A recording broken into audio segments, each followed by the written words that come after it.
So creativity fitness is something that I've been developing, and this is actually one of my creative pieces. So this is done with nails and string. So a lot of people think that there's some coloured pencil going on there or that there's some Photoshop.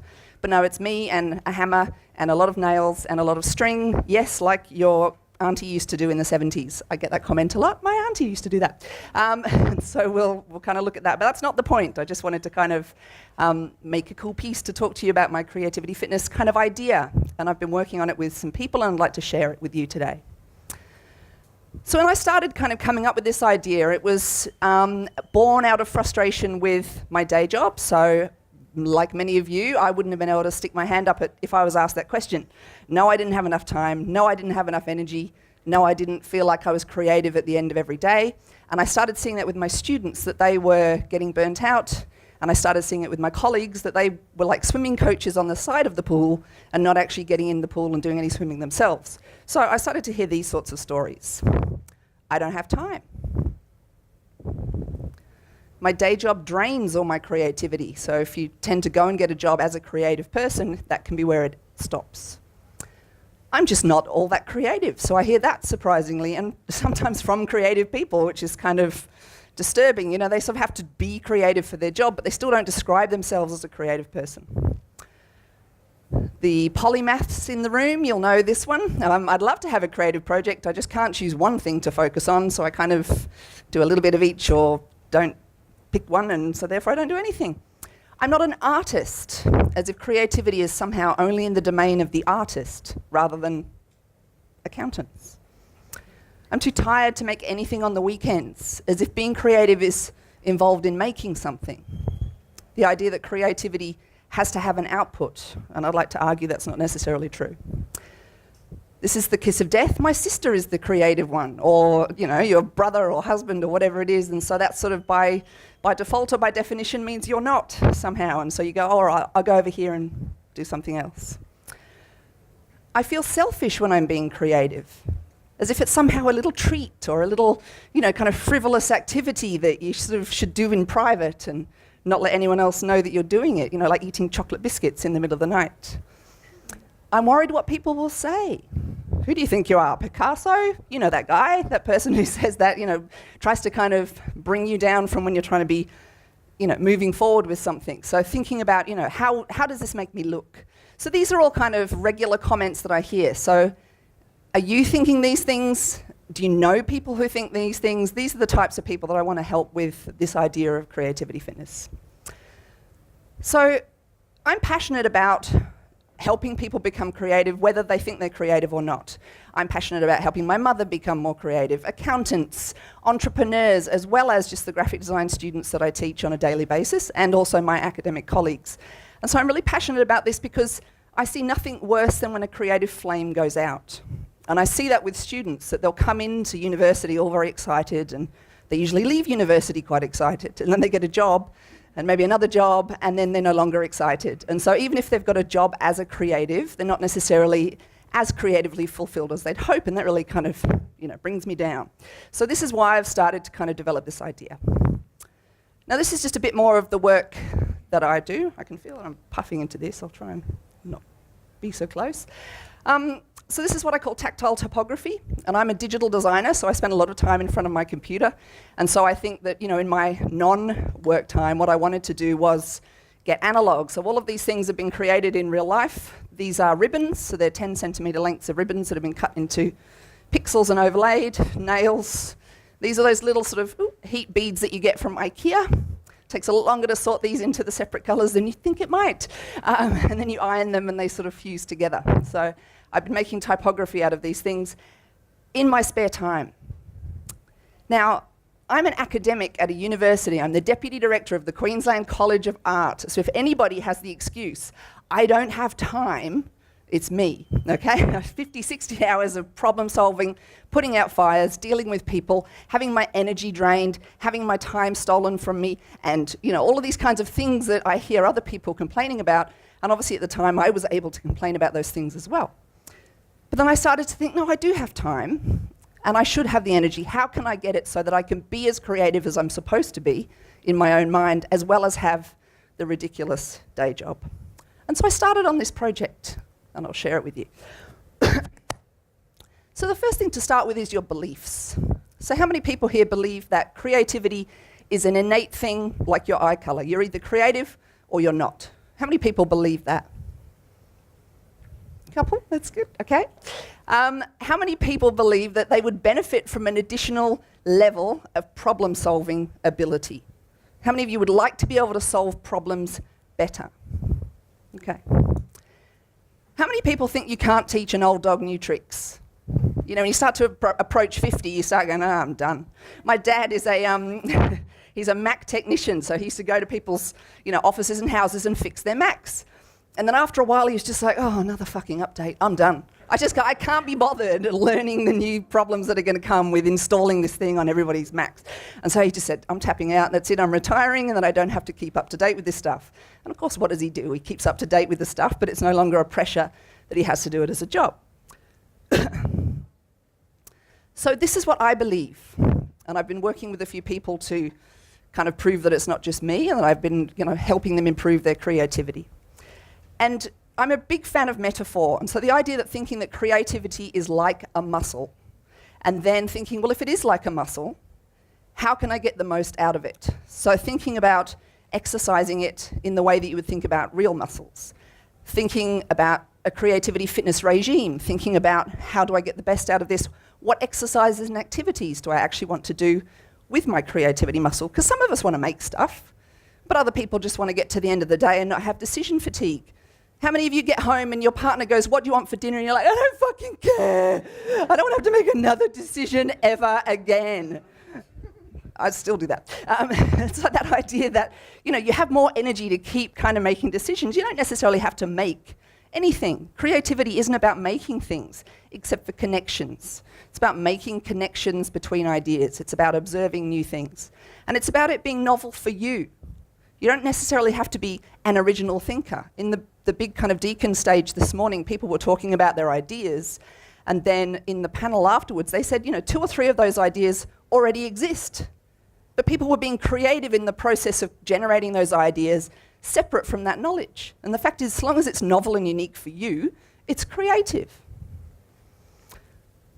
So when I've started kind of postulating this idea for people, we get this kind of idea that, especially for the people that creativity is some kind of frivolous pursuit, that we all understand that physical fitness is an important part of our day. So whether we love yoga, cycling, football, whatever it is that we force ourselves to go do on the weekends, or get up at 5 o'clock in the morning so we can go do that physical activity because we love it or because we know it's good for us, as a society we accept that. It's okay to keep your stinky gym gear under the desk at work. People understand that.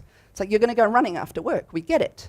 Whereas creativity fitness doesn't necessarily have that same level of acceptance, but in my opinion it's just as important.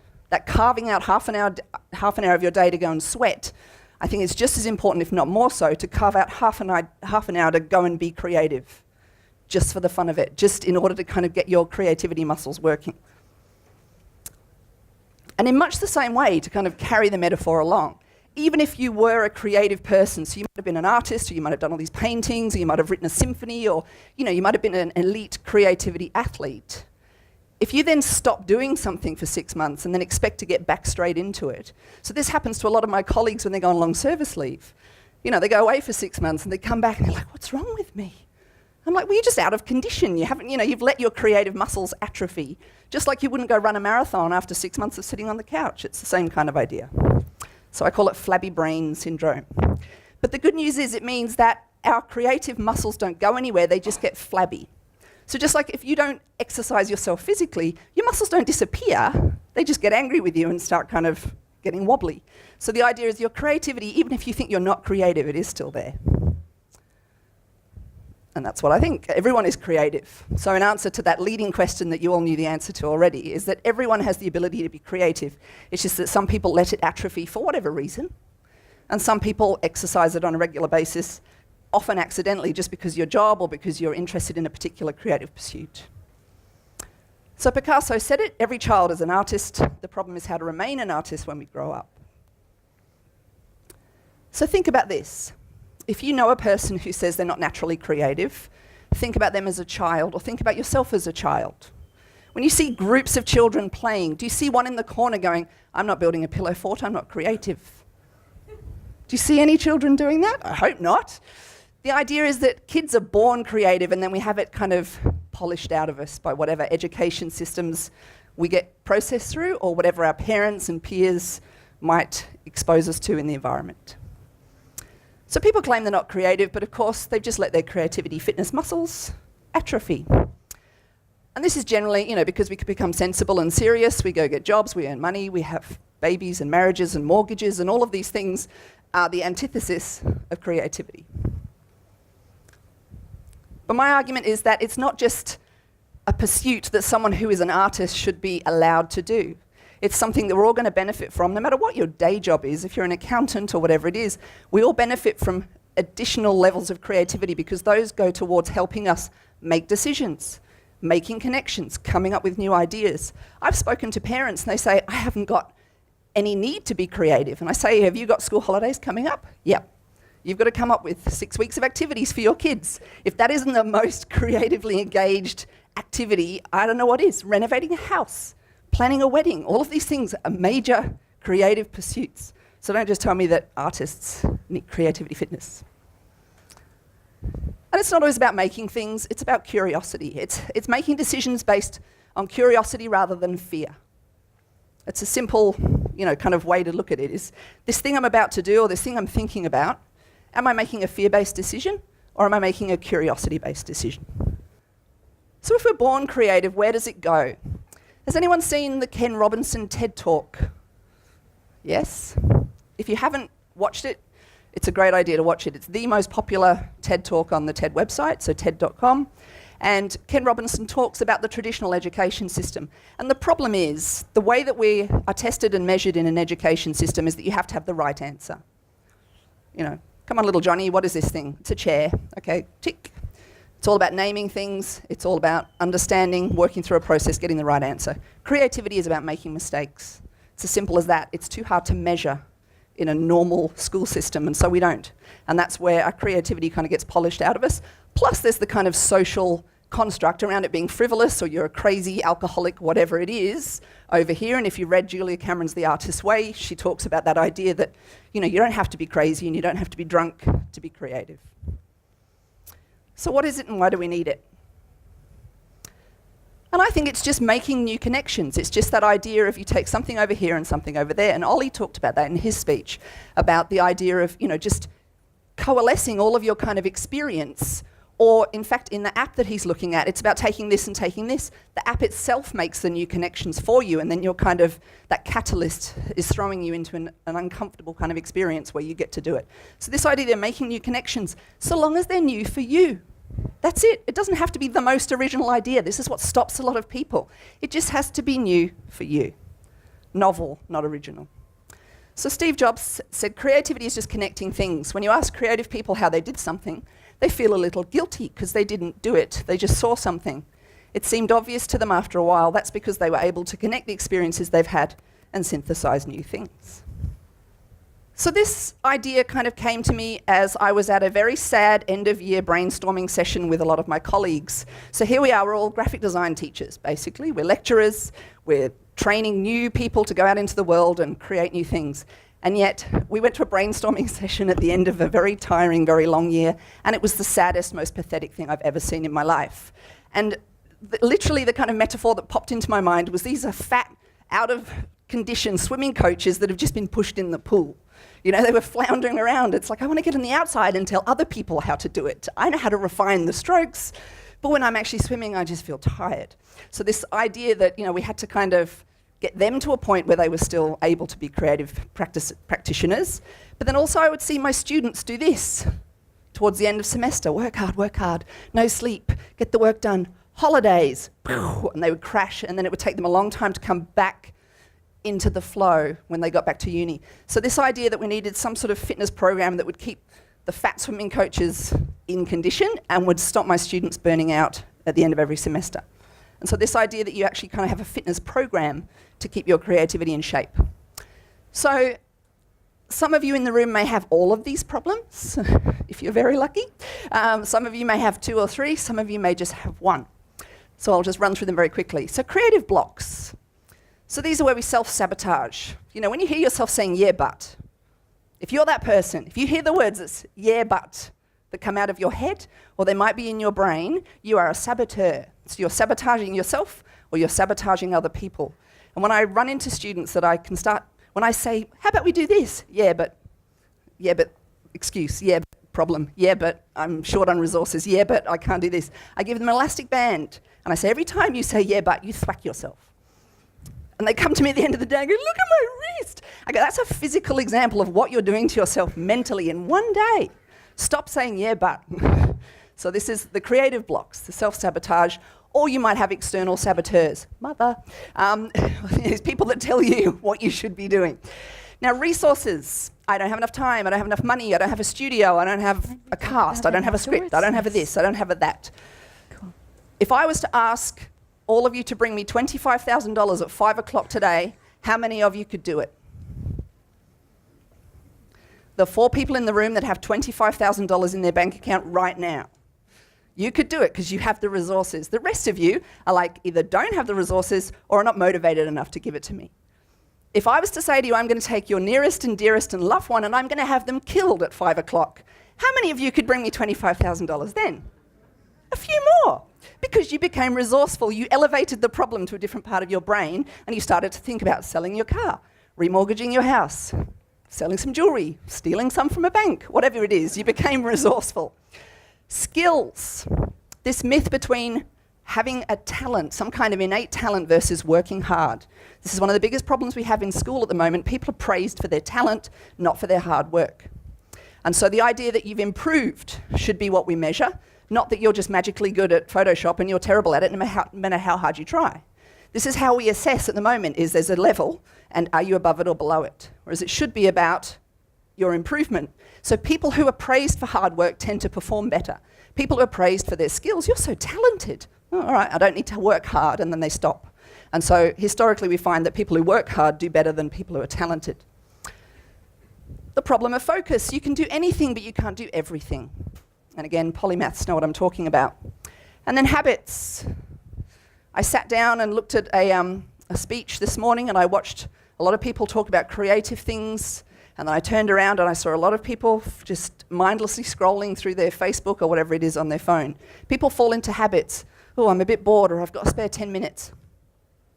The scrolling starts. So thinking about how can I replace those habits with other habits. And then energy. If someone came to your office and started leaning into your wallet and just pulling out $50 without talking to you, would you grab them by the wrist? Yeah? You'd say, stop that. That's my $50. Whereas when they come and they're just, I just want to chat. I just want to drain your energy for 10 minutes. Is that okay? They don't even ask you that. They just come and drain your energy. And you're like, oh, God, all right. And then someone else comes and has a bit of a whinge because such and such did this. That's another $50 worth of energy they just took from you without asking your permission. So start treating your energy like money. Don't let people steal it. Be decisive about where you're going to spend your energy. So these are the blocks that I kind of come up against. And then these are the ways that we sort of try and fix them. So 20 minutes a day is all you need to start. So whether you're a creativity athlete or an everyday creative, a little goes a long way. So saying I don't have time, you only need 20 minutes a day. A bit of structure. A coach is good, having someone to kind of motivate you or at least, lay out the roadblocks between you and getting to where you need to go, and having some kind of map and a guide. So I'm currently writing that book at the moment. And hopefully I'll make a course out of it and things like that. So I've been working with my students and also groups of entrepreneurs to see which techniques work and which don't. And I'm glad to say that they are working. So to carry the sort of physical fitness metaphor to its full conclusion, I've broken up into 5 sections. So head in the game, warm-ups, exercises, breakthroughs, and then taking it to the next level. So head in the game. The first thing is to give ourselves permission. So actually kind of make that switch in your head where you go, all right, this crap she's talking about, maybe that's actually important. Maybe that's something I do need to start prioritizing in my life, because otherwise I'll be that person who says, I'm going to do that thing on my holidays, and then you've got this 3-week block of time where you just try and get everything you've ever wanted to do in it. Starting to actually think about, how can I do this every day? Just a little bit, just somewhere. And giving myself permission that this is all right to do it. So I'll let you in on a secret. Physical exercise is socially acceptable. mental exercise is not. If you said to your boss, can I have half an hour off Mondays, Wednesdays and Fridays? Can I leave half an hour early because I've got to go train for a marathon? He'd probably go, oh, cool, all right. No problem. Take half an hour off Monday, Wednesday, Friday. Go train for your marathon. Can you imagine if you said to your boss, I need half an hour Monday, Wednesday and Friday to go and work on my mental abilities? They'd be like, okay, you're a cuckoo. We don't pay you for that. Get back to work.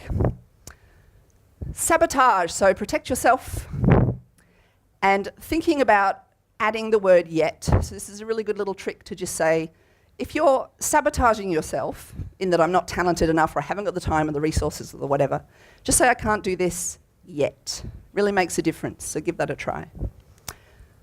So I just want to quickly get to the kind of crux of what I think is really quite useful as a tool, because I want you to walk away today with something sort of proactive that you can really apply in your own life. So starting to prioritize this a little bit more. So if anything I'm saying to you is resonating, just start thinking, well, how can I prioritize this and carve some space out in my life? So Paulo Coelho says that when you say yes to others, make sure you're not saying no to yourself. So give yourself a little bit of yes time. Set priorities, decide what's important, say no to everything else. Lao Tzu says time is a created thing. To say I don't have time is to say I don't want to. It's a standard procrastination technique. You've got all the time in the world to binge watch Stranger Things Series 2 when that gets released, but you've not necessarily got 20 minutes a day for yourself. So this is one of my favorite tricks. I actually really enjoy doing this. When people say to me, I can never find the time, I'm like, no, because it's not there. You've got to steal it. So that means lying. It's so fun. Lie to people. I have 4 people who have access to my calendar. They are watching me at all times. And so I block out 1-hour meetings with people that I know are going to go for half an hour. And then I steal some time. That's half an hour I've just stolen from my day back. And then I go with my notebook and I sit in a coffee shop and I steal back my half an hour every day. And I see parents lining up to pick up their kids in their cars, scrolling through.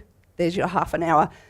Your partner is at the hairdresser. It's going to take a bit longer. You're sitting there. You've got half an hour. Start looking at ways you can steal back half an hour for yourself every day. Now, the key is to start with journaling. So it's making me very happy to see a lot of pieces of paper and little books here. Actually tapping into your subconscious with continuous stream of writing. So if you have read The Artist's Way, Julia Cameron talks about it in terms of morning pages. And it's that idea that you just brain dump every day. And sometimes you'll come up with nuggets of gold, and other times it's just really tragic ramblings of a crazy person. But either way, getting it out of your brain and onto paper is a much more productive place than carrying it around all day. So just emptying your brain, and you'll find the first page and a half is just whinging, and then the second page and a half is where you tend to get to the good stuff. So you start to access your subconscious. I've been doing this for about 12 years now. I force my students to do it. They whinge, they complain, their hand hurts. It's just horrible, it's horrific. Why are you making me do this? They have to put their heads down on the tables because they're in so much pain. But after pushing through, and it must be like what a physical fitness coach feels like when they're trying to get people to do their first sit-ups. It's literally the same. It's awful. You don't want anyone watching it. It's just like, just do it, and it'll get better. So it's one of those processes. Steal 20 minutes a day, write continuous stream of consciousness in your journal, and that will be the start of the warm-ups. And then you can start to do some exercises. Now, the exercises are about being specific to what you want to do. So if you want to do something specific, then you make those exercises tailored to that. And it's all about developing new habits. I like to habit stack and habit trigger. So there's things I have to do, like the dishes or making a cup of tea. So I use one to trigger the other. So when I'm making a cup of tea, I'm like, that's right, it's a trigger. I'm supposed to wash some dishes. So actually think, are there things I'm doing already? How can I get them to trigger other activities? This is every day. I feel sorry for people when they say, I've got 3 weeks of holiday. This is when I'm going to write my book. No, you're not. You're not. You're going to spend the first week on the couch watching Netflix and just binging. The second week, you're going to get paralyzed about how I'm running out of time. The third week, you're going to start berating yourself because, holy fuck, I've only got a week to write my novel now. And then before you know it, you're back at work and you just hate yourself. Okay? There's 5 people laughing. It's you I'm talking to. So do it every day. It's much easier to write 100,000 words in 20 minutes a day than it is in your 3-week break at the end of the year. I guarantee it. So start daily now. Then as you move through, measure your progress. If you fall off the wagon, every day is a new start. Fuck this New Year thing, that's rubbish. Once a year, you're not going to get around to it after 4 days. Every goddamn day you wake up and you go, okay, I sucked yesterday, but I'm going to be better today. Fresh start effect, every day, 20 minutes. Then next level, HOTS principle. I knew I wouldn't have enough time to talk about this, so I've linked to an article on my website, and therefore we can have the link there. So new habit, carry a journal, steal 20 minutes every day. Give it a go. Send me a tweet or a message. Say how you're going. Here is my web address, and I /pause. These slides are at that link, and you can also say hi. Hello.